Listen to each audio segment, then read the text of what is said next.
This season of My Comic Shop History is brought to you in part by Undiscovered Realm in White Plains, New York. UR has the biggest selection of Funko Pops around, with more than 1,000 in stock, starting at only $5 each, as well as a large selection of rare, high-end, and exclusive Pops.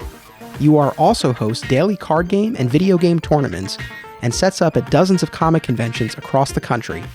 Check out Undiscovered Realm in person or online, and be sure to tell them Desi Westside sent you. Welcome to My Comic Shop History. I am your host, Anthony Desiato. Our Comic-Con adventures continue with a look at another piece of the convention puzzle, comics journalism. I am joined by two guests, one representing the press and the other giving us the creator perspective. To my right, we have returning guest Brandon Montclare, who listeners will recall was one of the former owners of Alternate Realities, and today is the writer of Rocket Girl and Moon Girl and Devil Dinosaur. Brandon, welcome back. Hey, thanks. Good to be back. And across from me, we have a new voice to the My Comic Shop History podcast network. We have Alex Liu, managing editor of the Comics Beat. Alex, welcome. Thank you very much for having me. Your smile is brightening my day already. Wow, I know. If only listeners could see this, but I think through your description, they'll know how much fun that we're having here. Hardcore comics podcasts aficionados. Me and Alex have been on quite a few podcasts together. Yeah, That's right. We did Podcorn Podcast for about 2 years, Right. give or take. Yeah, exactly. When there was nobody else, Alex stepped up. We had a little nice run on Twitch. There you go. Yeah, this is like a crossover of sorts because, you guys did do the Podcorn podcast, and now we're recording together here. Absolutely. So, yeah, it's kind of weird being on the other end of the mic, actually. Yeah, it's funny. I mean, I've been on other podcasts as a guest, and it is kind of funny to be on the other side of it. So typically when I have a new guest on the show, it's a tradition for me to ask them about their comic shop history. So Again, we're really going to be focusing on conventions for this season in this episode, but I do always like to get a sense of comic shops that have played an important part in your history as a fan, as a collector. So Alex, what are some of the shops that were part of your comic shop history? So I came into comics actually pretty late. I didn't read comics as a kid very much. Like I had a copy of the old Bartman comic from The Simpsons that I got when I was a little kid, and then I was reading manga a lot in middle school. But I didn't get into like American comics until high school. And at the time, I was living in Parsippany, New Jersey, and like the big shop there is Funny Books. It's really, really cool. Like it used to be like I think the firehouse for the town before there was really a town. And then it got converted into this like little shop. I would go there because I was playing Magic. You're getting confused with Ghostbusters. No. See, the Ghostbusters firehouse is a lot bigger. This one is like a little like Caddyshack kind of thing. Sorry, that siren threw me off. That's okay. We'll just cut that out. All right. Okay. So when I was playing Magic at the time, and then I got kind of interested in like reading comics. I think one of the first ones that I picked up was actually Watchmen, because I had just seen like the movie version at the time. And then I got pretty deep into it. I started going to Funny Books a lot. I went to Fat Moose a little bit, which was another comic shop in town. Yeah, I remember when we were messaging about last season of My Comic Shop History, and you were very gracious. You wrote a terrific piece about the season 3 of My Comic Shop History and the comic shop travels. And I know you specifically mentioned Fat Moose, which was one of the stores that was featured last season. Right, exactly. Yeah, I like that place a lot. Like the first time I actually visited, it was in a totally different town. Yeah, it has moved. It has moved a couple of times. Yeah, and I knew that place as a kid because it was like the place that you could go to buy like really old packs of Magic, like stuff they didn't print anymore. But then like when I started getting into it, the owner there was really, really gracious to me, and he like introduced me to a lot of series that like were not things that I would probably find on my own. Because I had a pretty hard and fast rule that I wasn't going to read single issue comics when I first started reading comics, because that seemed like kind of like anathema to me to some extent. As someone who like avoided TV because he didn't like having to follow up every week. Like I would only watch movies. So like reading graphic novels just seemed like the comic extension of that.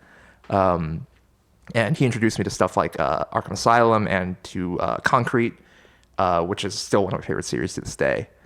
And then when I moved to New York for college, Fruit and Planet was like the place, because like I went to NYU, so this was like the one right here.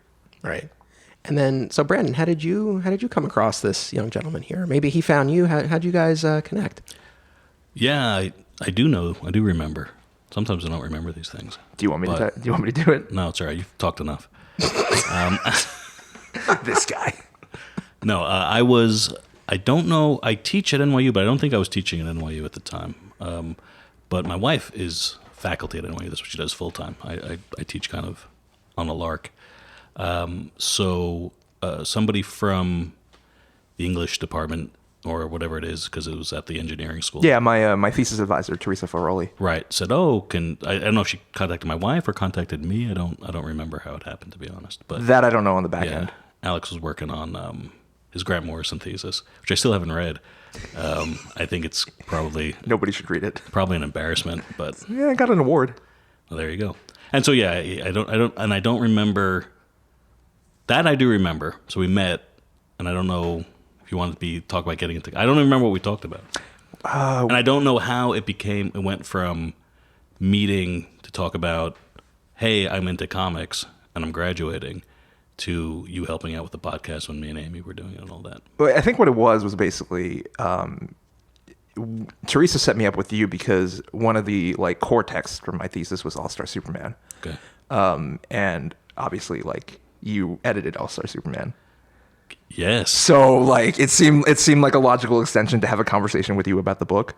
And then from there, I think I told you that I really wanted to work in comics after I graduated. And so like you and Amy very graciously took me on to do some like production work for Rocket Girl, actually. That was the initial thing. Like I remember I did a couple of like back cover color designs for Amy for the second half of the book. And then from there, we sort of branched into doing Podcorn because Chris Robinson, who just left to go to Marvel, was leaving the show, and you needed someone on the back end again. Yeah, Chris Robinson, who's now an editor at Marvel. Yeah, used to put the podcast together. Yeah. So I think it just sort of like grew over time into like a beautiful blossoming friendship. Yeah. Well, Brandon, we've talked about this, the previous times you've been on the show, but you've worn many hats in the industry: retailer, editor, creator. One of the few things you haven't been, unless I'm mistaken, and you can correct me if I'm wrong, is a journalist, comics journalist. No, I've never been a comics journalist. This is perfect. So again, we have the creator perspective, we have the journalist perspective. Now, before we get into the beat and your role there, because I'm very curious about all of that, of course, I understand one of your other gigs, you do work at NYU Law? Is this correct? Yeah, that's my day job. Okay. My day job, too, is also at a law school. What do you do there? I do administrative aid work. Like it's essentially, I work with a couple of professors and a couple of programs that are geared towards helping law students become law professors when they graduate. Oh, interesting. Yeah. What about you? I am in admissions. Oh, so no way. I convince people to go to law school. I tell them how great it is. So you're the one with all the power. I have a little bit of power, not much. I'm not that much. What's your hard sell? That's the thing. I don't do a hard sell. Okay. I encourage people to come and visit and experience it for themselves and make their own decision. I don't push it on them. I want them to come to it. Let them come to you. Yeah, I don't think it's the same probably in school admissions because, you have a criteria, you let people in, then they have their experience, and it's years and years. But working in comics, I have very much like, you can't. I've had to learn that you can't ever give the hard sell, because then you're like, because you're only working with even if you're an editor, you're only working with a couple of people, and it's really just a one-on-one relationship multiplied out. So what happens is you give a hard sell, then all of a sudden you're on the hook, and if things don't work out, like, you're the person whose fault it is. So I've had to learn, like, you got to make sure people are really excited to do stuff and not doing it because you tell them it's going to be great or you tell them it's going to be this or that, because then all of a sudden, like I said, as soon as it gets something goes wrong, it's like, I never wanted to do it. You made me do it. So it's like, okay. That's our first professional lesson. Yeah, no, it's true. Yeah, very much so. So let's talk about the beat. Now, I imagine for most of our comic book fans who are listening to this, they're probably familiar with the site. But in case they're not, what can you tell us about it, especially in terms of its scale compared to something like a Newsarama or Comic Book Resources? Like, where does the beat fall in that world? Sure. So statistically, we are the number 5 ranked comics news site on the internet. I believe it's CBR, there's Newsarama, Bleeding Cool, and then one other one that I can't remember right offhand. Like in terms of identity, I would say that where we fall is that we are sort of the unofficial like industry magazine to some extent. Like we don't tend to focus all that much on like the listicles or the typical like star casting breaking news stuff that other sites will focus on, like the comics adjacent things that tend to dominate the conversation nowadays. Like we're very much about making sure that people who are fans of comics know what's going on in comics, like people who get hired in the industry, people who are moving, what are the new titles that are coming out, and, you know, that sort of thing. Like, I would say that we're probably more like a blog to some extent than we are like a typical like news site like CBR would be. Okay. And then what does a managing editor do exactly? So being a managing editor is essentially being the master of the back end. It means having... That's what they called Alex in high school. Oh, I walked into that one, didn't I? It was right there. It was. You gave me the look. I didn't catch it until he said it. I try to keep things professional, but you know. I'm secretly only 11 at heart, so you have to forgive me. I'm not going to catch on to these things before you tell me.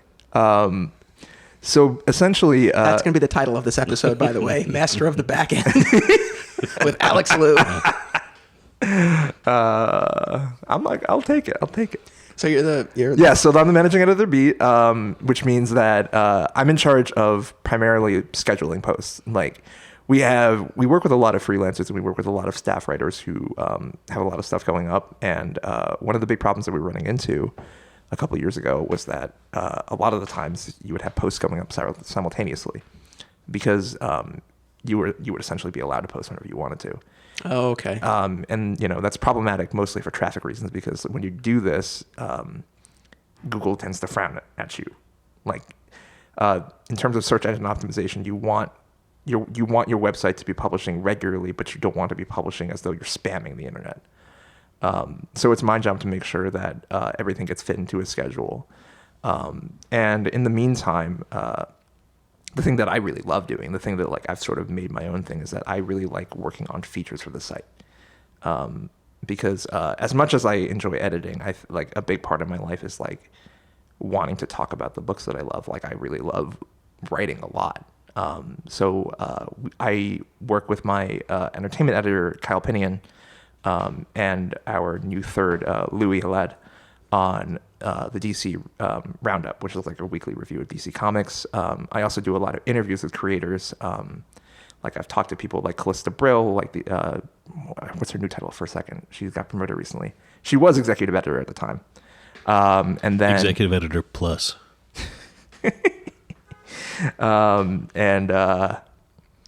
Yeah, so I've trailed off a little bit. No, that's perfectly fine. No, I mean, speaking of your interviews, I've read a bunch of them and I enjoy them. You always do seem genuinely interested, and the questions are always very thoughtful. Brandon, you've been interviewed by Alex for The Beat, correct? I don't know, have I? I feel like I've read we did actually. Oh, okay. But I don't think I conducted that interview. Mm-hmm. Okay. We had someone. We had someone else from the site talk to Brandon and Natasha around the time that Moon Girl was first coming out. I get enough of this guy on a regular basis because we were literally recording a show every week. It was like I was interviewing him every week for 2 years. Fair enough. Yeah, I was going to ask what it's like. Well, I guess in a sense then, what is it like to be interviewed by Alex? Yeah, like I said, it's funny because, like I said, I don't think we never had a traditional interview because, I don't know, maybe the Beat thinks it's some kind of conflict, and that makes sense. But no, it's like I said, Alex is, we had a lot of conversations and they tended to be very, very inside baseball. We would talk about like sales trends and the direct market and stuff like that, and which is a thing that you only do on the Beat, right? No real. Maybe Bleeding Cool does it a little bit. They kind of talk about the business of comics, but we had a lot of those conversations. And I can go pretty long. Alex likes going long too, which is probably the both of us together. Maybe is not a good mix. Yeah. So the big thing about me is that like. I take a relatively wide scale approach to looking at the industry. There's nothing that like I'm particularly like adherent to. I like good content and I like learning about things. So when I interview people, I try to meet them halfway. I try to talk about what they're interested in talking about. So if it's with someone like Yuko Ota and Anath Hurst, who did the webcomic Our Cats Are More Famous Than Us, the Johnny Wanderer stuff, like we talked a lot about identity because like I am an Asian American, like I can talk about these things and I enjoy having those conversations with people who are also interested in having them. But with people like Brandon who know their stuff about the industry itself, I like talking about inside baseball type things. Like my basic goal is to make sure that an interview doesn't feel like an interview. It feels more like a conversation. Right. Yes. I think those always tend to be the most engaging for both the participants and the listeners or readers. Yeah, I mean, in the end, like we're here to talk about the thing that we love, and we're here to make friends, right? Right. So that's what you do. And then how did you get to that point? How did you become managing editor? It happened on a bit of a lark, to be quite honest. I was in my senior year at NYU, and I was working on this thesis. I had just started, and I was going through like a rough period in my life. Like it was a sort of like stereotypical like senior life crisis where you're like sitting on the steps and you're wondering, what am I going to do when I graduate in like 8 months? Like I literally don't know what I want. Go to law school. Oh boy. We don't want to go into the history of my parents about this. When they learned that I wasn't going to be a doctor and I wasn't going to be a lawyer, they had words for me. But I had just finished interning for a company, Paper Cuts, as their editorial assistant, and I had a lot of fun doing that. But I wasn't totally sure whether or not like that would be the place where I would end up until I got to New York Comic Con that year, and like I had this incredible weekend. I'd been to cons before. I think that year would have been my 5th year at New York Comic Con, but I'd never had a show like that where like I could go to the Paper Cuts booth and I could talk to the people there, and they knew me and they liked me and they let me hang out with them. And like I was going to panels, and people knew who I was, which was sort of interesting. Like I'd never really felt that sense of community before. And that made me really think hard to myself, like, maybe this could be my career. Maybe I could do something here. And then more solidly, there was a comics journalism panel at Comic-Con that weekend. I remember I went in there, and at the end of it, I don't even know why I did it, but like on a lark, I decided to approach Hannah Shannon, who was editor at Bleeding Cool at the time, and Heidi, who was obviously the editor-in-chief of The Beat. And I pitched them both, and essentially Heidi was the one that got back to me first. So I was doing a little bit of writing for them, and I kept doing the writing. And when we got to BookCon that year, Heidi just sort of said, "Hey, I need some more help at The Beat. Do you want to like be the managing editor for a little bit?" And I think it was like only supposed to be a temporary thing. It wasn't supposed to be more for a few weeks because like San Diego was coming up, and she needed someone on the back end to make sure that all the news that people on the floor couldn't report was getting reported. So you mastered the back end. I did master the back end. That was literally the time I dominated the back end hardest, because I had just started my job at NYU Law that month in July of 2015, and I literally took half days that entire week of San Diego just so I could like write up all the news that was happening. And I think I put up like 100 posts that weekend. I've never done that before or since. But not all at once. Not all at once. There was a good half-hour timing block between them. All right. Well, that's important. Well, all right. That's a perfect segue then on this note of conventions, because again, that is the real thrust of this season. And in each of these episodes, I'm speaking to the different players who are part of this convention world. So organizers and fans and creators and cosplayers and the journalists. And, Brandon, I know you are quite a veteran of comic book conventions, not as a journalist, but as you've again, worn many hats. You've been there as a dealer. You've been there. Were you ever there with Alternate Realities? Sure. Yeah. I know you were a dealer on your own, right? Before that, before, exactly. And then with Alternate Realities, now as a creator. Mm-hmm. I mean, roughly speaking, how many shows have you attended? Jeez, I wouldn't even... Because I know we were talking about this before we sat down to record, and I know it's been a long time and a lot of shows.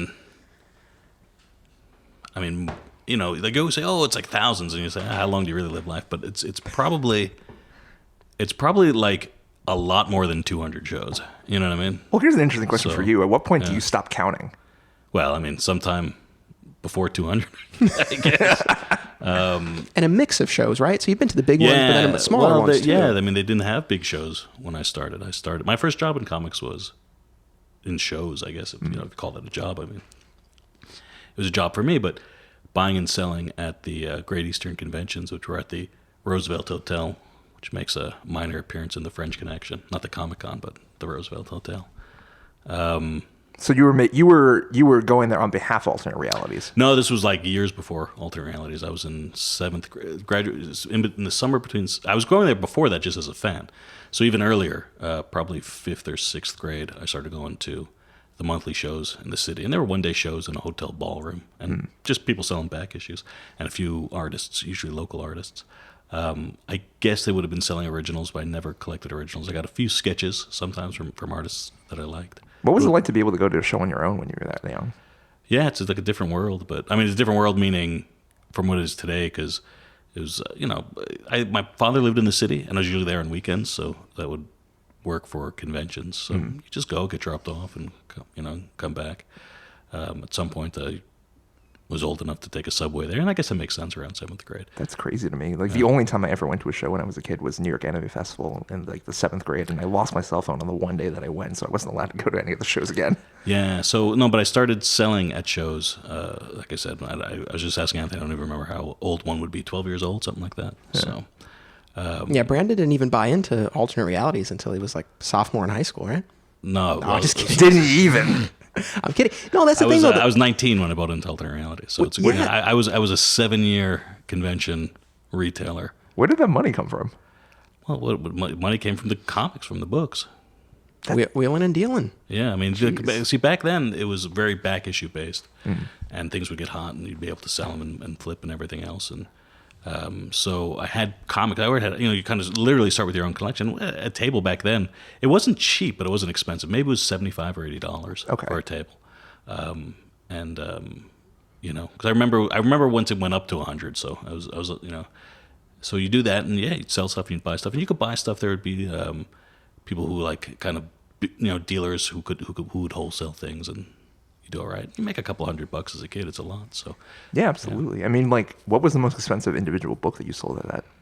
When I was that young? Yeah. I don't even remember. But I know I had a Spider-Man 120. Not this is getting like hardcore geek, but there's a Spider-Man 129, which is the first Punisher. But there was also a Punisher magazine, and you'd have to get somebody to actually check. So there was a Punisher black and white magazine in Marvel Premiere or something like that, which I think came out before Amazing Spider-Man 129, but was so like, and Punisher was like a new character that was getting hot at the time. It was a couple years after the original miniseries, but people wanted it. So I think there was a little bit of a debate which was the first appearance. And even though most people thought, and today you say it was Spider-Man 129, there's this Punisher black and white magazine, which I think I think I bought it for $60 and sold it for $80 at the same show. So that would have been about as high as it goes. Most stuff, you have a book that's $5 or $10. Like you said, I always had like a lot of McFarlane stuff. So I was able to, that's kind of at a time, you bought it for 75 cents, and then if you're selling them for $5 or $8 or $10, kind of get rolling with that. Yeah, stuff. You're playing the turn a dime into a house challenge. I don't know about that, but yeah. Well, I mean, you ended up getting a comic book shop, so. Yeah, but I didn't. The shop was going out of business when I bought in. So I've said this before on Anthony's podcast. I bought half the store for the enormous investment of $6,250. So yeah, it's and amazing. 19, like I said, it wasn't that long ago, so it wasn't even that much money back then. I know it was amazing to hear all of that when we spoke about your history with AR. There's a story that I heard about the AR convention days. I may have to cut this, but. I think I don't know what the issue was where you were there representing AR at one of the shows. It was a deadline you had missed, something. And the excuse you gave. Yeah, I don't know why you'd have to cut it. It was a great. Oh, all right. It was a great. Well, I'll let you tell it then. Think on my feet. Well, I mean, it's not even that good. I mean, it's probably told better if you know me and you're around the group of guys. But there was, and this was definitely much later. But there was some convention, and. Like you said, you're supposed to give a deposit. Like we had to sign up for the table. And I'd done conventions there a million times before, but I didn't send a deposit. I was supposed to send a deposit or something else. And the guy was like really busting my balls. So, I mean, someone else probably tells a story to make me in a less complimentary light. And I was like, why does this guy bust my balls? I've always done these shows. Like there's obviously space. I'm sorry I didn't have the down payment, but I've been doing the shows for multiple times and everything else. And he's like, I said, I'm sorry, my mother died. Because that's the story. So I blamed it on my mother dying. I didn't even know. It's been a little bit crazy. But my favorite part. It was like totally psychopathic. Just, oh, that's what happened. But my favorite part, and I did just hear that. I mean, I've heard it many times, but recently when our mutual friend Bill Mayo was in town, and it was expeditious in my mind. But my favorite part was that they said to you like why, or I don't know if they asked you, or you just brought it up. You were like, as for why you didn't say it was like your grandmother or something more common, and you're like, well, everybody says that. Like this would be this would be more striking. Shows you how dishonest I can be on at this drop of a hat. So that is calculated. You better be careful. Well, it actually wasn't calculated. It was reflexive, which is maybe worse. So now, of course, you continue to attend shows, but in a different role as a creator. So I know the goal is different now, right? So you're there to sell books, to connect with fans, to spread the word about your projects, to do interviews. Mm-hmm. Yeah, sure. All those things. It's mostly to meet fans, and I still love doing shows. I mean, maybe some of that's nostalgia, doing them since I was a little kid. But I love going to shows. I still go to the dollar bin. So going to a show is almost an excuse to go to a show. You know what I mean? But it's mostly about, you make some money and that's good. I always kind of found it that, I want to have it sounds like cavalier, but no, like a big reason I bring books just in case so someone can buy them, right? So they meet you, they want to have it, and they have the book. It's less about making money, actually. Right.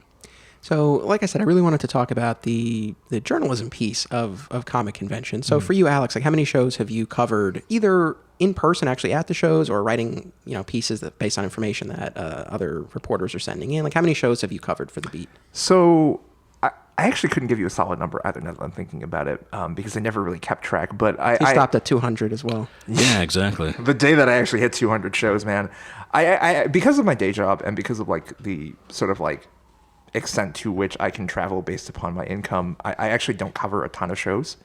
The ones that I do go to are typically New York Comic Con in San Diego and Mocha Fest, as well as Comics Arts Brooklyn. I try to make it out to every show that's in New York City at the very least.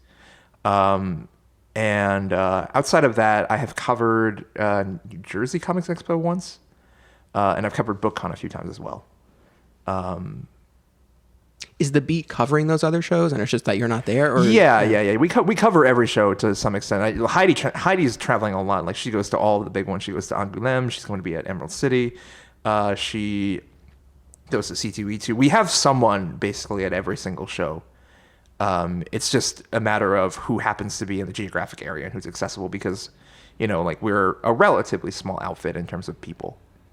All right. But every show, I don't even have a count offhand, but there's so many shows out there. Every major show. Let me put a cap on that. We're not going to we don't go to the little ones. Right. Yeah, no, I was curious where the line is as far as how small does the show have to be where you're like, well, that's not worth us covering. Like what needs to be there? Does there need to be some publisher presence or creator presence? Like what is the standard? Well, I would assume with a Comic-Con that you'd have to have a creator presence, right? There's no Comic-Con where there is zero creators. There were plenty back in the day. Yeah. But yeah. But not in the modern era of shows, right? Because that's like a big money bank for a lot of people who work in like comics and comics adjacent areas. But anyways, no show is not worth covering. Every show has something to report on if you want to go there. But it's a matter of whether or not it's almost like audience expectation too, right? It's like, well, not to be mercenary about it, but are readers going to care about some show in Dayton, Ohio? I don't know. Well, but it's not even a matter of whether or not news is coming out of the show or whatever, but it's a matter of whether or not there's a story to tell from the show. Because that's the point of journalism, right? You're here to find a story and you're here to tell people about it. So we have some people who do con diaries and stuff like that where they talk about their con experience and how the show went. One of the most popular con features on the site is probably the most voyeuristic. It's the show's gone bad type ones, the ones where the owner will flake out and not pay the people who do appear. Guests will end up without hotel rooms, that sort of thing. We've even covered the Libya Comic Con where they were raided by the government. In the middle of the show and shut down. But in a general sense, in terms of what I cover, I tend to cover the major shows where I can interact with creators, where I can break stories on what the publishers are putting out, because that's what my primary interests are in. Right. Well, and I know, of course, there are often these publisher panels and they're making, announcements about upcoming projects and things like that. But and you'd be a great person to ask, because I know in a lot of cases, publishers are giving this information to sites ahead of time, and then it runs after the official announcement, right? But then, I mean, like, how often are they truly breaking news at a panel like that? So you're talking about panels where like you're meeting like the creative team behind like say like Batman books or something like that. Yeah. So okay. With stuff like Doomsday Clock, like that rollout was very, very well coordinated. Like we were getting assets pretty far ahead of time, and there were embargoes. There were things that we could run with it. We had like other like press photos and assets and that sort of thing. And we typically have knowledge of the titles that publishers tend to announce like about a day or two ahead of time normally. Okay. But occasionally, I would say maybe like 30% of the time, like you get announcements at the show where they're legitimately breaking in and no one knew about it beforehand as well.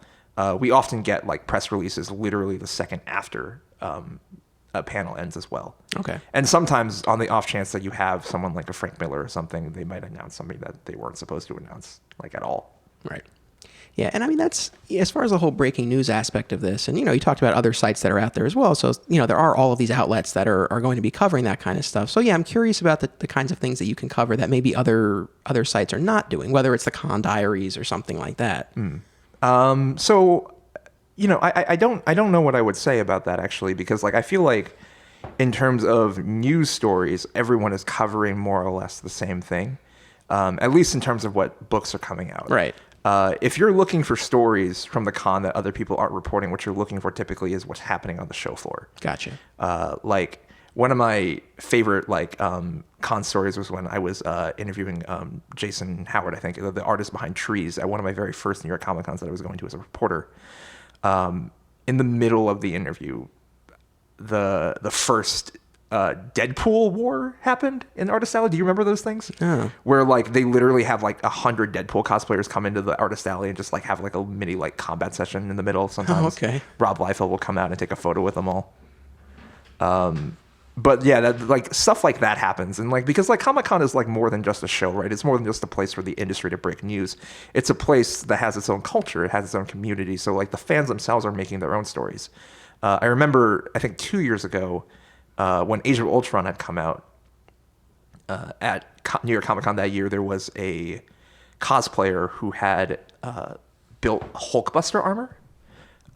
He like had built like this like giant 14-foot Iron Man suit and was just walking around the con. So like I hadn't actually seen it during the show, but I heard about it. So the day after, I got to call him and have like a miniature interview. That's very cool. Yeah. And I wanted to follow up because you mentioned Doomsday Clock. And if I'm not mistaken, there was a special press event at New York Comic Con last year specifically for Doomsday Clock, right? Yeah, that's correct. You attended that? So yeah, what was that like? So that was actually really, really cool. I talked about it a little bit on the site, but basically what they did was that they brought us out to an art gallery near the Javits Center. And they had decorated it in such a way where like the front door looked like Night Owl, the floodgates to Night Owl's like cave. Okay. And then inside you had the entire first issue of Doomsday Clock laid out in inks on like these giant like poster boards. And then we had like hors d'oeuvres and we talked to people. And then Jeff Johns came in and he basically narrated the entire first issue of Doomsday Clock to us because the inks didn't have the lettering there. Okay. Well, that must have been interesting. That was a lot of fun. They definitely like rolled out the stops for that show. They actually did another press event in San Diego before that as well, where they took us out on a boat. And we talked about the series there a little bit. So I wonder... Away from prying ears and eyes, right? Well, do you remember that part of Watchmen where they take all the artists out on the boat and then they blow them up? Oh, no. That's what I was thinking of the whole time. That is funny. So like an event like that, a press type event versus just a general panel that any attendee can go to. I mean, how, if at all, do you find the messaging is different from the publishers? Like when they're just talking to the press? Okay. So I think that they tend to be a little bit like looser and more conversational in events with the press, because panels in particular, the fan-based ones, those are very, very much about getting the crowd excited. They're very much like an aspect of entertainment as much as they are about news. You get a lot less of the fanfare and the hype building at these like press only events. They're a lot more about inside baseball type things, basically like what the journalists and what they're interested in talking about. So we get in more into like the background of the story. We get into like why they're doing X, Y, and Z. But simultaneously, like in the end, they do have a certain set of talking points that they tend to adhere to. If you're not like pointedly asking them something different. Right. And then, so again, I want to jump back to the creator perspective here. And again, as someone who's interviewed at these shows, I mean, do you interviews a lot at these shows, Brandon? Yeah, because I think news sites and podcasts and YouTube channels and whatnot, it's probably, especially some, I don't want to say the amateur, but they're not as established. So probably their only chance to get access to people. I'll go to a show and I'll see if I can get 10 or 20 quick interviews. So I always try to say yes. It's mostly just people coming up to you. Do they set these up ahead of time? Do they just show up? Yeah, sometimes they do, and I hate to say it almost makes no difference whether you set it up or, I mean, part of that is because I don't have a million to do, but some of it's like, well, everything's kind of play by ear. So right, like even if you say yes to someone ahead of time, it's still not an absolute guarantee because you don't know what the show is going to be like. Yeah, exactly. So it's pretty standard. Like, hey, come towards the end of the show, and as long as I can, manage it, I'm happy to. So. And as far as, obviously you write for Marvel, you do Moon Girl and Double Dinosaur. How much stuff are they setting up for you? Not so much at shows. At shows, the Marvel requirements are panels. They want you to, not they want you to, but if you're available to, they'd love to have you at booth to do kind of booth stuff. And they usually actually do a couple of, they have their, I don't know if it's, maybe even Alex knows. I've participated in a lot, but I'm always at the show, so I don't know how it gets to the fans. But I think they basically do live content, streaming content throughout the show. I mean, so you go up to that they always have like a booth someplace and like, oh, okay, you're waiting, you're after this guy and wait, and then you just go on. Yeah, I'm pretty sure that's live. That's right? That's basically how that works. And so there's a lot of that stuff for Marvel. And by a lot, maybe you'll do 4 things over a 3-day show for that type of stuff. They'll also throughout the year, without conventions, they'll say, oh, this person wants to interview you. They do a lot of their own content now for Marvel.com. Can you answer a few questions? Can you say a few cool things? But at the show, it's mostly, like I said, get on the panel. And then if you're on a panel, you're usually on a panel with at least 3 or 4 other people. Sometimes it's 8 or 9. So, you get 2 questions and you pretty much roll with the rest of it. Yeah, the Marvel and the DC live streaming stuff is actually a pretty interesting, like, new offshoot of, like, comics journalism type things, because, like, I don't think that existed prior to a few years ago, but now more and more, they are, like, actively producing their own stories and their own interviews throughout the year and at shows. Yeah, I was wondering about that, where panels are available to view, whether it's a live stream or they post it after, whatever it might be. Is there still a need for a written panel report in a case like that? Well, I would say yes. I mean, it really depends on the kind of person that you are. I know that a lot of people actually like watching these panels, like live or even after the fact. But I'm very much like a person who is like super time sensitive. Like if I can avoid having to watch a video about a 1-hour panel, I will do it. Which is why I think that text summaries are important. Yeah, agreed. And no, I mean, that makes sense. Well, it's speaking of panel recaps. So my one-time comics journalism experience was at San Diego Comic-Con 2 years ago, where I met you, Alex, even though you had no recollection of this, but it's okay. It's funny because big timed. I know, because before you got here, I was like, yeah, I only met Alex once at Comic-Con, and then you got here, you're like, hey, it's nice to meet you in person. I was like, oh, man. Well, I think we probably only had a brief interaction. It was really brief. Okay, I hope we didn't have drinks and then I forgot about it, because that would make me very sad. It was at one of the hotel bars where the creators hang out after hours. Oh, okay, right. Which is kind of cool. I want to maybe jump back to that, but that was my one-time comics journalism experience. I went for Bleeding Cool, so I got a ticket. I went, and I mostly was covering panels. And it was interesting. I enjoyed some more than others. Obviously, Bleeding Cool, they have a specific mission. I mean, panel recaps and cosplay photos, that's a big thing. The other major piece is it is, even by its own description, a comic gossip site. So there's often that push for reporters to kind of get some scoop and things like that. I think I failed at that respect. I mostly focused on the panel reports. But kind of on that note of Bleeding Cool, or just the other reporters out there in general, what is that community of comics journalists like? Is it competition, friendliness? Does it depend? I think it really depends, like, I mean, it's sort of like anything, like I don't assume that every creator is friends with every single other creator in the world. And the same thing with journalists. Like you find the people whose work you like, you meet them, you say, hey, I really love your work. And then you're like, hey, you want to grab a beer? Like it's pretty, fast and loose. I mean, there's certain things that you can't tell your competition, obviously, because you don't want to scoop one another. Right. But if it's between friends, then yeah, you'll tell each other things that you heard or whatever. I would imagine that's probably, really on display at something like one of those Doomsday Clock press events when it's just press in a room like that. Actually, well, less so because you're getting the same information. Like everyone's getting the same spiel from like Jeff Johns or whatever. Well, that's true. I meant more like just like talking shop and things like that. Oh, yeah, sure, absolutely. Yeah, there was a reception period before we went into the whole thing. Yeah. So who are some other comics journalists, either who you admire and or that you've actually met and become friends with? So Graham, who writes for the Hollywood Reporter, is like one of my favorites because he's like, have you ever like listened to him talk? He covers a lot of DC stuff, and he has this like wonderful like speaking cadence. He's just so energetic. He hosts a podcast as well about comics. I think it's called So What, and I really, really enjoy his writing style. I think that he has a lot of like good stuff to say. He has a sort of like great insight when he's like speaking to creators. Like there's a reason why he's at the Hollywood Reporter. I also really like Meg Downey, who's been doing a lot of work with CBR. She did some work with DC Comics directly. She is like branded as like the historian of comics. She's really interested in like talking about like the like history of like certain characters. She goes into like big long rants about Captain America and like over time because she's been reading all of the Captain American comics from the beginning. She even hosted the Delancey Street Jack Kirby panel at New York Comic Con with you. Yeah, I think. Yeah, me and Tom Brevoort and some podcast dude. How'd that go? Went well. Yeah. Yeah. It was an interesting panel in the sense of it was less. These are always become freewheeling, This was like there was an agenda, and it wasn't even her because she was like there was a guy who did like the Bowery Boys podcast.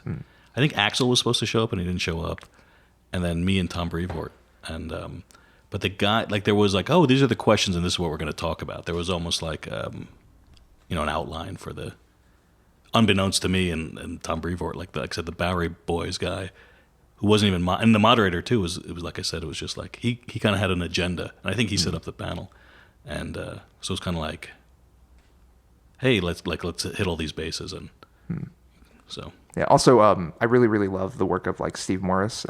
He used to actually be the managing editor of The Beat before me, but he's since moved on to do stuff with CBR, and he is one of the co-runners of the MNT, which is like a comics newsletter that comes out every month. He has this great insight for like comics in general. He has a great perspective on the industry.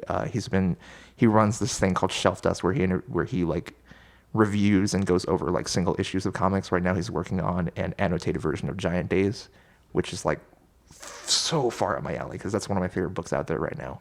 I met Steve Morris once, and I said I was a fan of his. He goes, no, I'm not that Steve Morris, because I guess there's another Steve Morris in comics who maybe is a creator. Maybe, like I said, I'd never heard of it, but I didn't realize there was another Steve neither Morris. did I. I said, no, I mean, you're not the guy from The Beat. And he goes, oh, that's me. He's English, right? Or yeah, exactly. He was kind of blown away that I was a fan of. He's very good.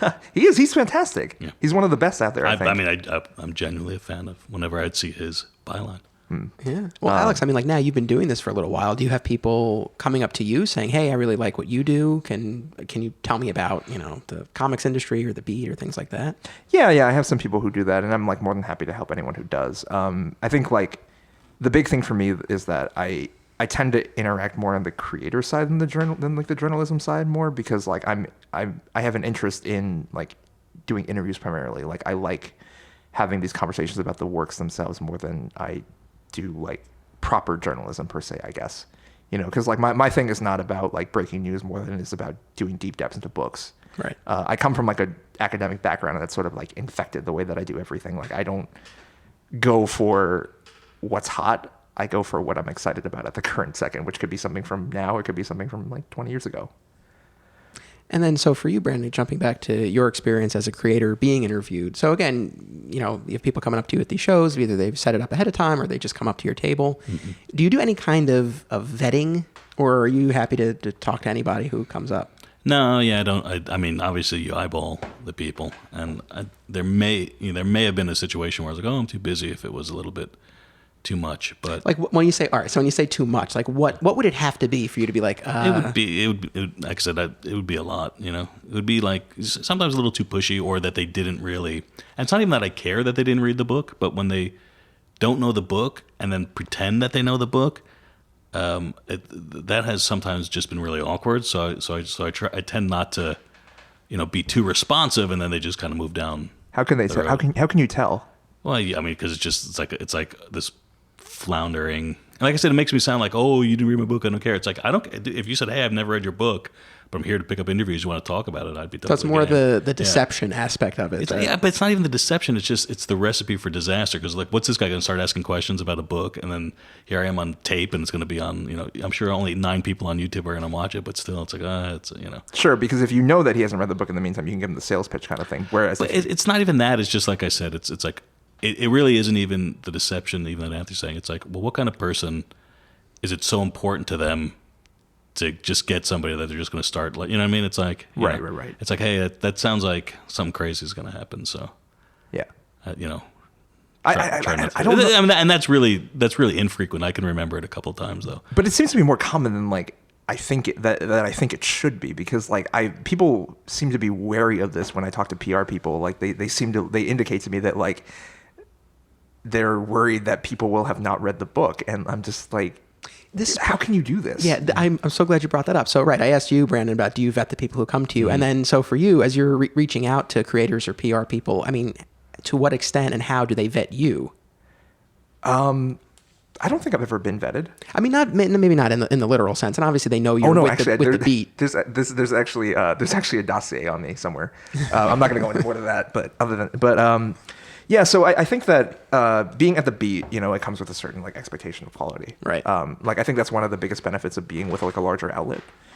You don't have to really prove yourself, because by nature of you being there, you sort of have already done that. Right. But more than that, like I think that over time, you develop relationships with people, like at these companies, and they sort of know who you are. So they're the ones actually like pitching you at some point. Like I get a lot of pitches for interviews and stuff like that from different PR people from different companies, different podcast hosts. I've bugged him a bunch of times. Yeah, yeah, exactly. I mean, there's difference. I will say one thing: if somebody's really specifically coming to talk about Moon Girl and Devil Dinosaur, which is perfectly legitimate, but not like, oh, what's your view on comics? What do you like? And then maybe there's a few Moon Girl questions, right? If they're like, oh, I want to talk about Moon Girl and how you make it or why you make it or how long it's been going on. If any of that ever comes through, it's at a convention, it's tough because they're going to probably record it and run with it. But if that comes, and if there's any way I can loop in the Marvel publicity department, I always do. Yeah, I think that's been a big thing, especially with the big 2 creators in like the recent past. Like they're really, really interested in making sure that their PR companies are looped in on the conversations that are happening. Right. Which sucks for us, but better for the companies. Why? Well, because I mean, they're doing it because they want to make sure that no news breaks unintentionally from these interviews. Like obviously you have we don't want you saying anything racist on tape. Right. Kind of stuff, but you also have we don't want you indicating what the new storylines are going to be, or like accidentally dropping like a spoiler for your book, because there are a lot of creators who really, really love talking about their stuff, and they get excited, and then they talk about things that haven't happened yet. Right. Well, so all right, so when like Marvel PR gets involved, what form does that take? Are they then are they the go-between? Are they reviewing the questions ahead of time? Like, how does that go? Honestly, I haven't actually done a lot of like interview work directly with Marvel, because they're like their PR company, their PR side of things is like relatively small, and like also my personal interests just don't tend to drift in that direction for the majority of the time, and the interest that it does, and to the extent that it does, with stuff like Moon Girl, Devil Dinosaur, like I know Brandon, right. And I hope he knows that I'm not going to say anything that's going to get him in trouble. Yeah, like you said, some of it's just kind of technical. Some of it's, it's. I don't at all look at it as any kind of burden on me, because I'm working. It's a lot of it. It's working for Marvel. I mean, obviously you're a freelancer. You're not an employee. You're your own person, so you can participate how you want to participate. But I find, hey, this is Marvel's book, and if they want to kind of control certain things, and it's sometimes it's a lot more subtle than, oh, don't say this specific thing or that specific thing. It's just like, hey, you want them to kind of be on board, even on a small book and Moon Girl's a small book in the sense of like the monthly market where everything's geared towards, but it also is important because it does different things, and you almost don't want to interfere with. They kind of have an idea of it, and if all of a sudden you're saying stuff that's not kind of in their plan, does it mess up their plan? Even if it's just a little bit, does it take them off? It's something that they got to think about. So now they got to think about that interview you did rather than the interview that would actually really help, and we'll put and that's some of it too. So if you want to do interviews, we don't want you doing interviews all day long because it gets repetitive because of all this, that, and the other reason. Then also, hey, you should be writing, so you don't want to do it. So it's like, oh, like we'll coordinate where it matters the most, and there's going to be the venues that are going to make a difference for your book. And I appreciate it. And with that, it's like, yeah, talk about the book. Don't process to an extent, but even not that. It's like, hey, answer questions about stories. Don't answer questions about all this other stuff. Like, and so it's not a problem for me because if I want to talk about Rocket Girl, I can talk about Rocket Girl and do whatever I want. If I want to talk about comic shops, I have a platform to do that, whether it was talking to Anthony, whether it was on Podcorn. So it's never been a big deal to me, but it's like anything else. If it's somebody that they've worked with a lot, they probably are only keeping one eye on it to make sure it's okay. If it's somebody they've never heard of, maybe they're saying, well, what's their website, what are they trying to do? Yeah, right. But then like, are they asking those questions to you? Are they dealing with the outlet directly? It's like I said, it comes in all styles. Sometimes Marvel is sending me the interview and saying, this person's interviewing you. Go ahead. Sometimes I get the request, and I try to honor all requests, and I say, okay, well, this is great. I'm going to answer, but I also, Marvel wants to be on this stuff, so I'm going to loop in person X or person Y, and they usually they're looking at the questions. They usually say, hey, and most interviewers will say, hey, I'll show it to you before, because maybe you're talking on the phone. So I'll type it up and then show it to you if you left anything out, if there's anything you wouldn't want to say. It's pretty casual. It's not like, it's not like Woodward and Bernstein where it's like, oh, you said that and now it's on the record. I'm going to print it. You know what I mean? They're like, here's your interview about making comic books because maybe you said something, maybe you made like a stupid mistake and you miscredited somebody or you forgot that something, and you can kind of go back in and clean it up. Do you make that offer to creators you interview, Alex? Actually, not usually. Do they ever ask to see it? Yeah, well, I mean, if someone directly asks, then generally speaking, I will honor that. And like if they're like genuine like factual errors, then like that's stuff that like I will correct. But like other than that, like I typically don't tend to like edit things out unless like there is like a very, very sort of like direct and firm request that we now talk about something specific from like a publisher. Right.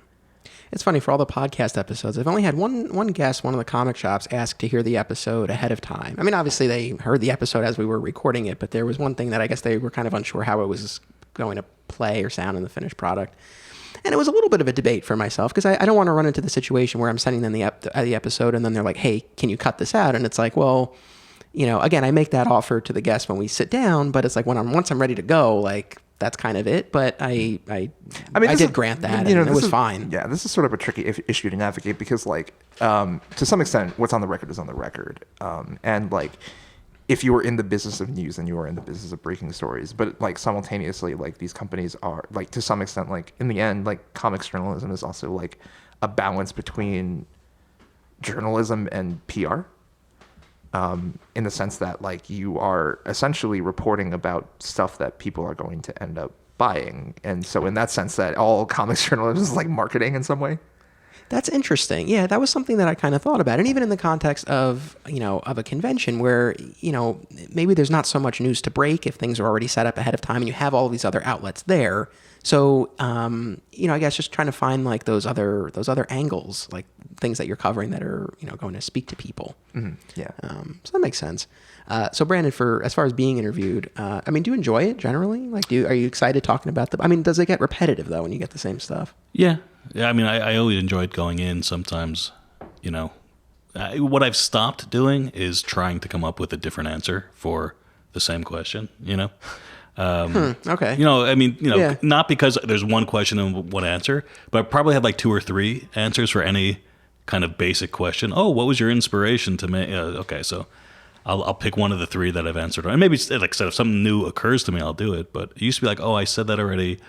let me stall for time, change the subject a little bit and say something. And then it just becomes, when you've been working on a book for 3 years, Moon Girl, it becomes a little this hard. is when you've been working in this business so long, what's the first comic book you read?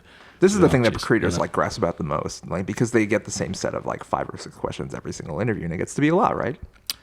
Yeah, I mean, I guess. I mean, I don't mind doing it. You know what I mean? I appreciate somebody who takes an interest. So I get the same question 50 times sitting at the table. You know, what's Rocket Girl about? How many different ways am I going to say it? It becomes a couple of lines, you know? Mm-hmm. Yeah. Well, it's funny. So, I mean, I encountered this when I was promoting the Kickstarter, last year, and I did a bunch of interviews, and it was great. And it was a similar type of thing where I would try to come up with a different way to answer those same, like, few questions, like, why comic shops? What was your first, like that kind of stuff. And yeah, I think there is that line to walk because you want to keep it fresh for yourself and the person you're talking to and the people who are going to be reading it. But at the same time, you could be reaching someone for the first time. Yeah, I think I had a misconception that like, oh, he's asking that question. He doesn't know that this other person asked him it. So everyone who's listening or reading his stuff is going to know that answer. Like, that's exactly. No, it's going to be totally a new audience. It's his audience or her audience. And so, yeah, answer the question because like Anthony was, before I cut him off, saying somebody's first time hearing about why, I named her every issue Lunella is someone's Lafayette. first issue. To an extent, yeah. And it's all, it's all at the end of the day, some kind of shade of gray, right? You two are younger than me, but a little bit like, oh, it's all or nothing. It's like this or that. It's like, like I said, good interview, a bad interview. You kind of try to get a couple of questions, try to put a new spin, even if it's only one of the 5 or 6 questions. If you get a new spin, then it's kind of a victory. But just be asked, it's nice and it's cool. So I'm happy to do it, and helps them. It helps me. It helps whoever's listening. It's part of the community. That's why I'm in comics. Absolutely. Yeah, especially with con interviews. Like get it. Like when these people are doing like 7 or 8 interviews in a row. Like you really just like if you get one new answer out of them, it's sort of like a victory. Right. I will say I wish people were a little bit more commando. So if you're a convention interviewer, you got to like learn to be a little bit more commando because they all want to like set up and they want to set up the camera and then they want to come around like, hey man, throw a tape recorder on the table, ask a few questions, and like I said, not because I said it is unnecessary. Like I said, I'm sure everyone wants it to be as nice and as perfect as possible, but maybe that's not the place you can do it at a convention. And maybe I have the time, but if you want somebody who's a little busier, you're not going to be able to do all that. So it would be a good habit to learn to just kind of like, hey, here's a couple of questions and then run away with it. Yeah. I mean, it really depends on what your assets are and what your ability is, Yeah. Like I think like you in general tend to lean a little bit more punk rock. But I'm saying, but if you're a reporter and you can, like I said, yeah, if that was your thing that, hey, I'm in and out of there really quick and I'm not, you know what I mean? Sure, absolutely. Yeah. You want to sell a comic while I'm in the middle of it? Yeah, that'll be part of the experience if you can. Right. Yeah. No, I think that makes sense. That would be a good hook. I know that PW tends to do that. They have a lot of show floor interviews with creators. Yeah. And Alex, so who are some of the other creators you've interviewed on a convention floor or an artist alley, something like that? I actually don't tend to do a lot of artist alley interviews in particular, just because the times that I've done them, I have never really loved doing them because like the hard thing about doing an artist alley interview is that you don't have like the full undivided attention of like a creator because there's no way like you have hundreds and hundreds of people milling about you at any given time.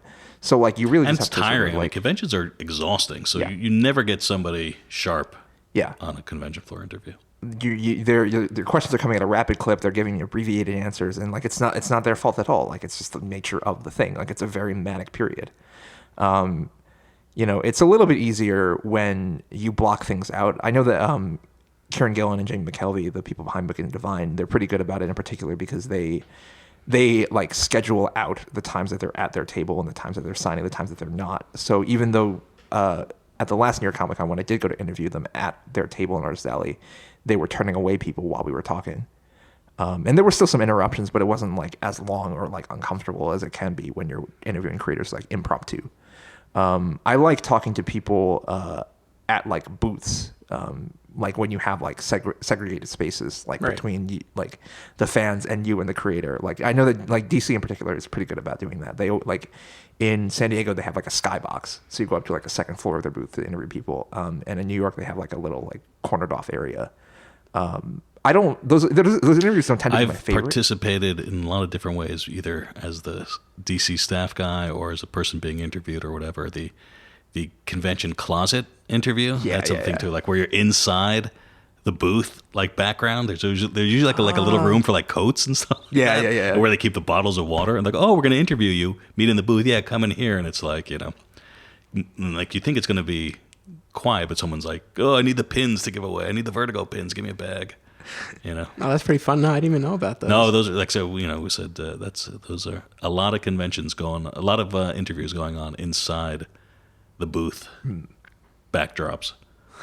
That's fantastic. Yeah. I mean, so in that case, then, like for you, Alex, is there greater value for you as far as networking rather than trying to conduct interviews on the floor, like getting your face in front of these people and maybe setting up something for down the line, or no? I wouldn't even call it networking per se. Like the way that I would call it is that it's sort of like an abbreviated version of what I would do otherwise. Like these interviews, like I was saying, they're not my favorite because like I don't feel like I can dive as deep into a book as I would like to, because that's like typically my thing. Like I'm not here to get like the spin or like get the concept from you. I'm here to like talk about why you made X choice on X page. But like they are fun in the sense that, you know, you do get to actually interact with these people in real life, and you get a little bit more of their character on paper than you would otherwise, like if you were doing it over Skype or over email.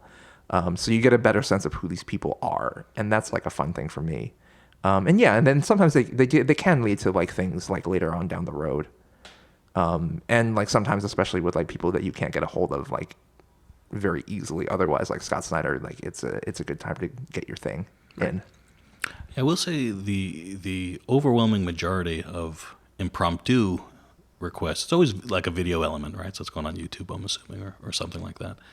And I think a big part of it is from the floor. You know what I mean? It's so as much as they're interviewing you as a creator, they're also interviewing you at Comic-Con, right? So it's kind of a double win for their viewers, right? It's like, oh, like it's like you're at the con. So right. I mean, I think a lot of people take advantage of that. But when you're working for the beat, and it's like, oh, that's, you know, kind of like not necessarily that they do long form, but a little bit more of a sober and measured approach to everything.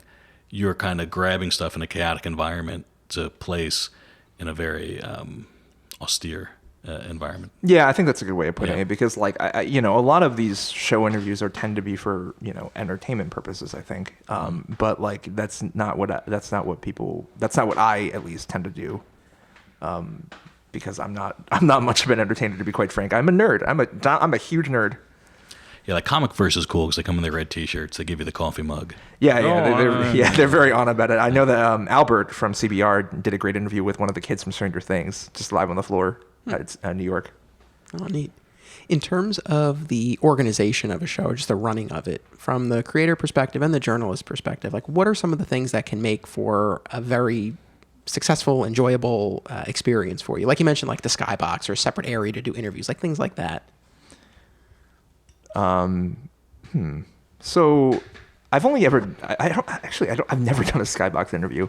I've only been up to the skybox in New York once. I think that the thing that tends to be the best for me in terms of show interviews is like if there is like a space somewhere that we can go to talk in private. Like I remember in particular when I interviewed Justin Jordan in Comic-Con 2015 in New York, we went to this like sort of like offhanded hallway in Artist Alley where no one else was watching. And that was nice because it meant that I could get like uninterrupted one-on-one time with them and like do the sort of thing that I do. Other than that, like I'm not really particularly picky. Like I'm willing to work with whatever I'm given, you know, like as long as the environment itself is not like creepy and like dingy, then like I'm pretty good. What about any other stuff? Like I know San Diego Comic-Con, I know because I was in there, they have the separate press room, like something like that. Does that make for a better experience? Okay. So yeah, the press rooms are really, really great when they exist. New York and San Diego both have them, and San Diego's in particular I really, really enjoyed because they actually give you Wi-Fi.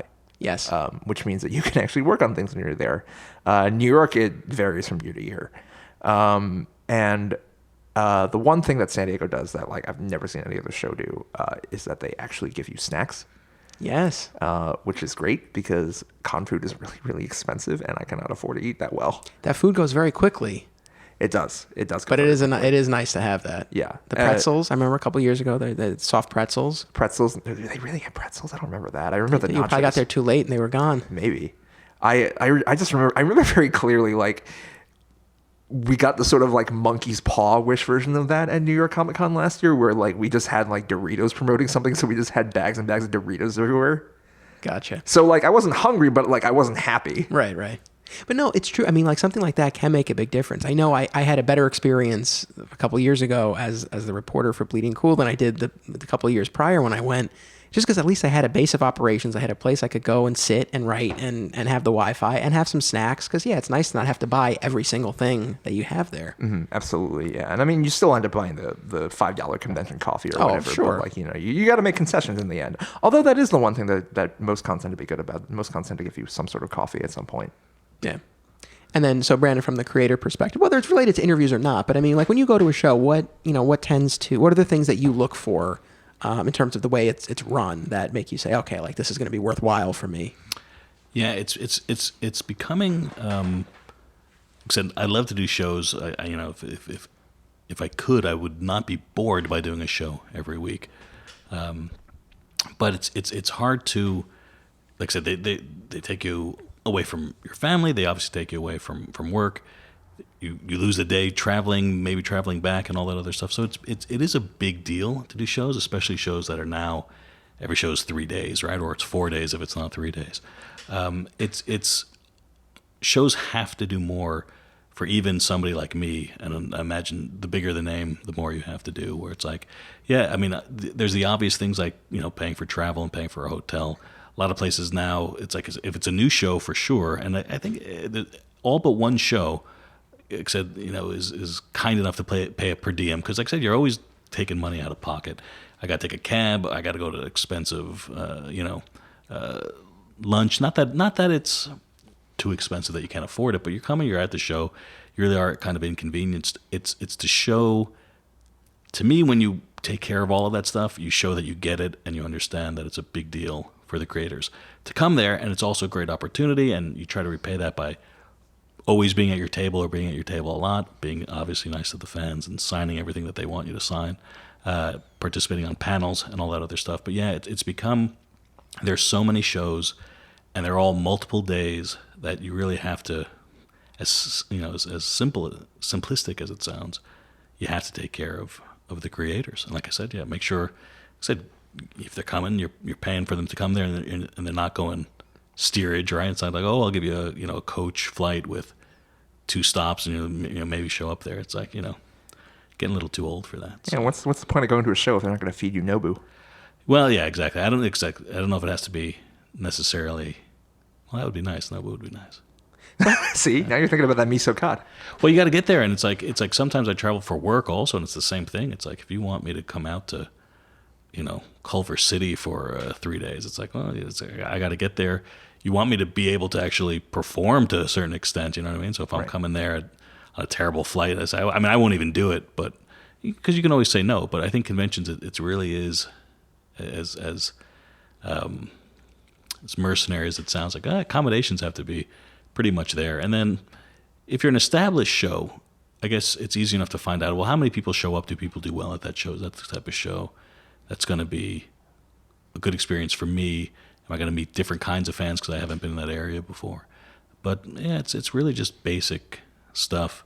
And once the show starts, there's almost never enough people around. At least people who don't know what to do to fix a problem or solve anything like that. So, you just got to kind of have to be on top of it and managing guests. I think a lot of places are doing it well and know how to do it because they were forced to do it. Even if whether you're getting Chris Evans or you're getting the dude who played somebody on Battlestar Galactica in 1977, there's a certain Hollywood element to it where those people have to be treated a certain way. So I think it got into the mind of a lot of shows now that was like, we also have comic creators that need these things. So make sure there's somebody who can get them what they need, who can cover for them on tables. So the simple stuff like that, which wasn't always a lock, has been worked into their mental programming now, or most shows are doing. At least most big shows are, and certainly, and like I said, I'll do a little show, but it has to be worth it. And it's not the luxury. It's just that, I don't want to be dragged around to. Well, the thing is, in the end, that like you perform multiple roles at a show. Like while you are there to sell things and to like meet fans and stuff like that, you are also there to perform to some extent, like you said. I think so. I think you sell tickets. I mean, obviously, people want to see creators. Yeah. If you're on a how to break into comics panel, or here's what I do for your own fans or general fans, I try to do it. I love that type of stuff. And as a writer, I have a lot of, I have maybe more time than an artist. An artist might be I'm sketching, I'm doing stuff, but right.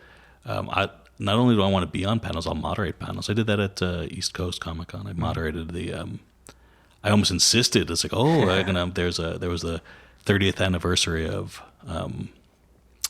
Craven's Last Hunt, and they had like the entire creative team there. Wow, that's pretty cool. Yeah, like cool. Like from the colorist to the editor to the inker, and obviously the penciler and writer. And it's like, I want to, So maybe I was a journalist. I moderated that. Yeah, there you go. Yet another hat for Brandon Montclair. Yeah. I think it's a lot like and I did it the right way. Like I said almost nothing. Booking a creative is kind of like booking like someone for a Vegas residency. You got to get them the room, you got to give them a massage or something like that. Yeah. So is that how it generally works? Like they fly you out, they put you up, they give you space at like a table at the show? Yeah, it evolves. First, it's like I'll pay my own way and I'll buy my own table, but at least I get put in the program. I was never really at that stage, but people do. Maybe they buy an artist alley table because they're young and doing everything else. Then it becomes, I think, the free table because that's the easiest thing for someone to give you. I'll give you a free table if you come. Oh, okay, and then it becomes you got to fly me out in the free table. Right. Yeah. Gotcha. And then maybe a couple of extra bucks too. That would be. Phase last. I don't know what I lost count of how many. Yeah, that's true power right there. But no, I mean it really is, and there's something that like I learned.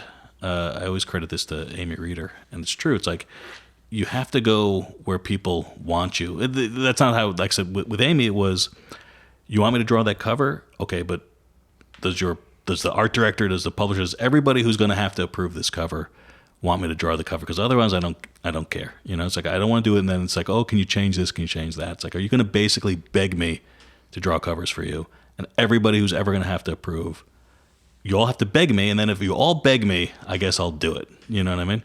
And to an extent, that's you say, oh, she's earned it, right? So to me, it's almost like I do that in a lot of life. It's like in work, I should say. Do you really want me to do it? Do you want me to be a part of it? That's cool. I think it can translate very well to if you're a convention promoter and you want any talent. Do you really want them there? Well, if you really want them there, it's important. What are you going to have them do? You're going to make sure that they, like I said, are in a nice place and they're taken care of, and they're there to meet your fans, and they got energy to meet your fans and all that other stuff. Gotcha. Well, I know we got to wrap it up. I want to thank you both for being part of this. Alex, one last really quick, if I could just get your hot take on something, just a general comics journalism question. We see in a lot of cases where DC and Marvel in particular, they'll give a big scoop to a mainstream news outlet, whether it's like New York Times or USA Today. Bendis did an interview with Forbes announcing that he was going to be on the Superman books. As someone who works for a comic-centric news site, I mean, how do you feel about something like that? Is there any kind of, like, maybe this is not the right word, but betrayal, where it's like, hey, we're covering this industry day in and day out. Like, we should be getting this news, not Forbes. All right. I'm going to get on my soapbox for a second because, like, how do I put this? My primary issue with comics as in general is that in a lot of ways, while it is a part of our culture, like our culture being like American culture, Western culture, whatever, it has very much segregated itself from like other types of media. Like you never see people like talk about music or movies or books in the same way that people talk about comics. There are comics fans, and then there's everyone else who likes other things. And to that extent, having like comics remain within its bubble is like very problematic because like the industry can't grow.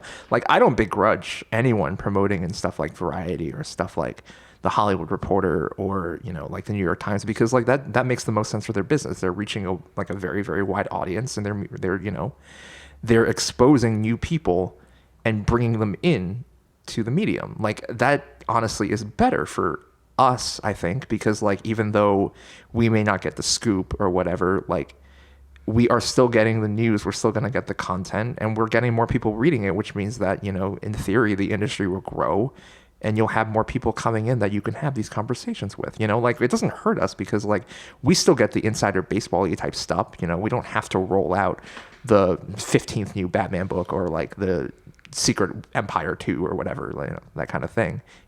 We have our own thing, they have their own thing, and as long as the medium grows, I really don't care all that much. Cool. I just want comics to be happy and healthy. Oh, that sounds like a healthy attitude to have. Yeah, I was just curious about that. All right, anything else that either of you wanted to say before we sign off? No? All right, no, terrific. Well, thank you again to both of you for being part of this. It was great speaking with you. Yeah, no, thank you very much for having me on, Anthony.